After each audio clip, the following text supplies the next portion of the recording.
दिनांक 6/4/2025 रोजी हिललाईन पोलीस स्टेशनच्या हद्दीत एक 28 वर्षीय पुरुषाने 12 वर्षीय अल्पवयीन मुलगी हिचा विनयभंग केलेला आहे। सदर बाबत हिललाईन पोलीस ठाण्यात पोस्को अंतर्गत तसेच विनयभंगाबाबत गुन्हा दाखल करण्यात आलेला आहे। सदर गुन्ह्याचा तपास WPSI साळवे यांनी केला।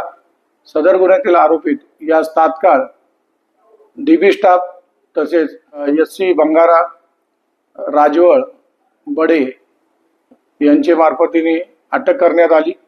सदर अटक आरोपीत याची 1 दिवस पोलीस कस्टडी रिमांड घेण्यात आली। सदर रिमांड घेतल्यानंतर आरोपीत याचा रिमांड दरम्यान तपास पूर्ण करण्यात आला आणि सदर आरोपीत याच्या विरुद्ध 24 तासाच्या आत माननीय न्यायालयात दोषारोपपत्र दाखल करण्यात आलेले आहे। सदर आरोपीत याच्या विरुद्ध 24 तासाच्या आत दोषारोपपत्र पाठवून माननीय न्यायालयात सदर गुन्ह्याचा तपास फास्ट ट्रॅक वर चालून सदर गुन्ह्यात लवकरात लवकर आरोपीवर शिक्षा झाली पाहिजे आणि न्याय मिळाला पाहिजे, यासाठी आम्ही प्रयत्नशील आहोत।